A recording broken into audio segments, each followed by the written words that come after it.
Right, the weather's not been very kind to us at the moment, which has caused havoc with my filming schedule. So I thought today would be a good day to make a video that I've had in mind for some time. A video about living with the Royal Enfield Interceptor 650. A sort of a long-term review, my experiences of ownership. It was some two and a half years ago when Royal Enfield first announced this bike. I knew straight away this was going to be big, or at least if everyone was like me, it was going to be big. An honest modern classic with a genuine heritage, adequate performance, offered with a very attractive price tag. A somewhat mythical beast in today's motorcycle industry. This bike's quickly climbed the ladder as being one of the best selling motorcycles worldwide for 2019. A bike that shattered Triumph's Mr. Blow's nightly ritual of laughing himself to sleep and turning it into a morning ordeal of crying into his cornflakes. Initial protests that this bike was going to be rubbish proved to be nothing but sour grapes, with an ownership experience that not only lives up to expectations but in a lot of cases exceeds them.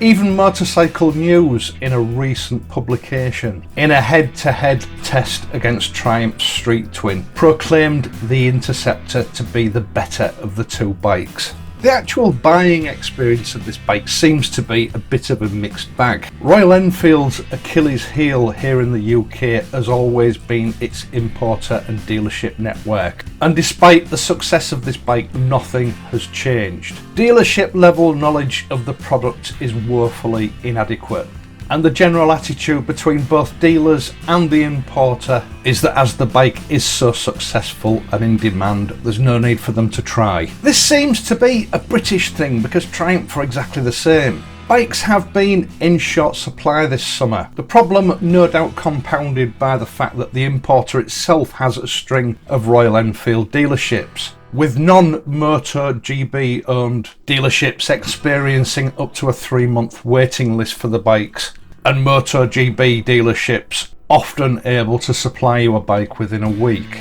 There's no mystery what's going on there. This is frustrating for customers, and no doubt very frustrating for the non-MotoGP owned retailers. It's a practice that can't be good for the brand long term. This adds to the speculation that Royal Enfield are looking to oust MotoGP and take over imports and distribution of the bikes in the UK. If that is on the cards, in my opinion, it won't come a moment too soon. The Interceptor is a very pleasant bike to own and ride. It is a basic, bare bones bike, but for me and a lot of other owners, that's the attraction. It's obvious that Royal Enfield intended this bike to be a customisation platform from the start. Something that's helped to shape some of the basic equipment that's on the bike and so maintain its low price tag. After all, if the bike is intended to be a customisation platform,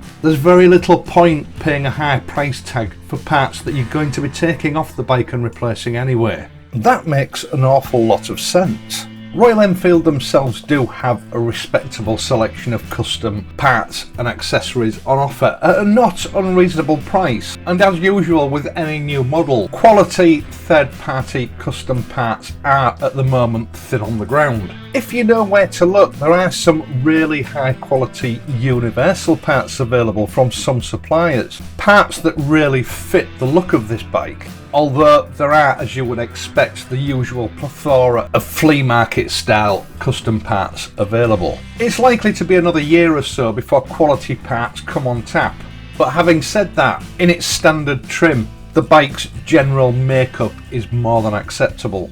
The Interceptor has had its fair share of reliability issues among one or two owners, but no more than its fair share, and in that respect I would say it stacks up pretty well against the likes of Triumph. Reliability on the whole is excellent. In just over 1,000 miles I've had no issues with my Interceptor whatsoever. In the course of my day-to-day running of this channel, I do come in contact with a lot of Interceptor owners, a good few of them already racking up between 3,000 and 4,000 miles on the bikes without issue. So on the face of it, it seems that there's nothing to worry about in that department.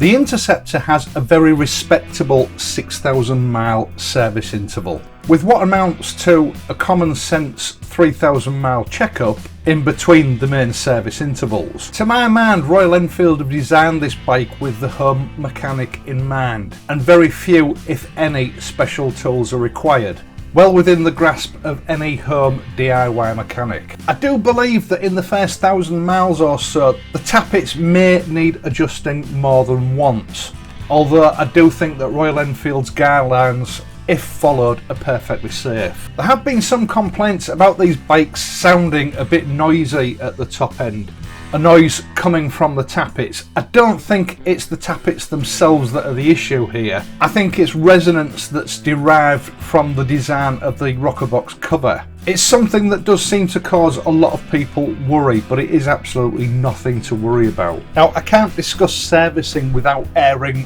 one point of concern, and that is the occasional dodgy thread or fastener. I have encountered this myself, and I've heard of other people encountering it too.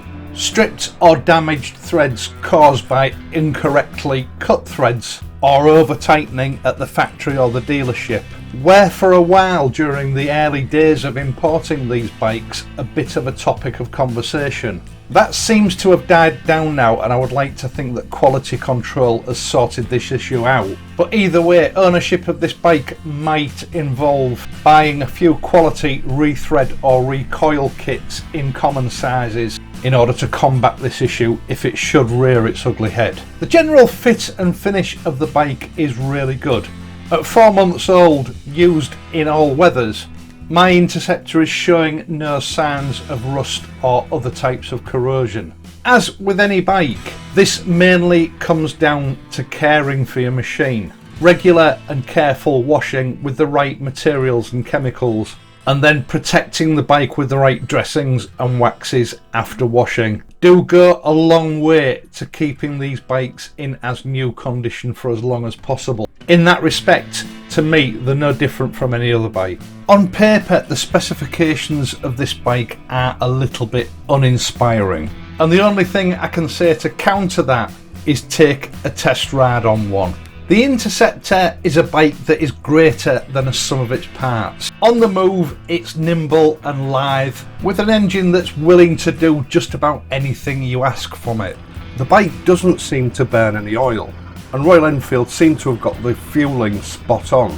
In heavy traffic, throttle response is smooth, safe and predictable, something other bike manufacturers seem to struggle with. I get an average of about 76 miles to the imperial gallon from my bike, and I've heard some people reporting in the mid-80s. 47 brake horsepower is perfectly adequate for a bike of this class. It's not a sports bike or a high-powered adventure tourer. It's a modern classic for grown-ups. I receive comments almost daily telling me that this bike should have been at least 65 horsepower, it should have been water cooled, and it should have been built with a fairing. These comments, of course, coming from people who have never ridden one and certainly don't own one. If that's what you want, there are dozens of bikes like that out there, and where the Interceptor's concerned, you're completely missing the point. Of the 4 bikes that I own, this is the bike that I gravitate to almost all the time. It's a bike that inspires confidence, it's a bike that doesn't intimidate, but at the same time it's a bike that just provides you with hours of confident fun, something that a lot of the high-powered machines simply cannot deliver. The only criticism I can level at the handling, having put a few miles on this bike, is the front suspension. From memory, I seem to remember it only carries a 2-weight damping oil in the front forks, so to all intents and purposes it has no damping. This can make the front end a little bit lively at times, and it's something that I do intend exploring with a heavier weight fork oil in the future. The rear suspension, however, is well damped, well sprung, and for one-up riding are perfect for this bike. I'm not saying that they can't be improved, I'm sure they can be improved if you throw some more money at the bike. That is up to the individual, and at the end of the day, that is what these bikes are all about. incremental improvements over a period of time to make the bike your own. Like the Bonnevilles, the Interceptor grabs a lot of attention wherever you park it. In fact, possibly more so than likes of the T120. And I think that's because in a lot of ways it's a more authentic modern classic. It's a little bit more honest than the Triumphs are. Basic engineering at its best, with absolutely no more included than the strictly needs to be. It's a difficult thing to put your finger on. It's a friendly bike, a bike that instills a feeling of pride in the fact that you own it. When was the last time you had a bike that made you feel that way? When this bike was launched, I believe everyone thought it was just going to be another bullet with a different set of clothes. Fragile and unreliable, impractical on modern Western roads, with questionable build quality. The Interceptor is already proving itself to be anything but those things. It's a modern, reliable machine with real-world performance and genuine street credibility. And the fact that Triumph owners are in their hundreds jumping ship, disillusioned by Triumph and moving over to the Interceptor is testament to that. The more this bike's reputation grows, the more people want it, the more sought after it becomes. Once again, thanks for watching this video. I hope you've enjoyed it and found it useful. If you have, please leave a like and subscribe to my channel. There's a lot more of this Interceptor to come in the future, good or bad. I will be back again on Friday, so until then, ride safely and I'll see you soon.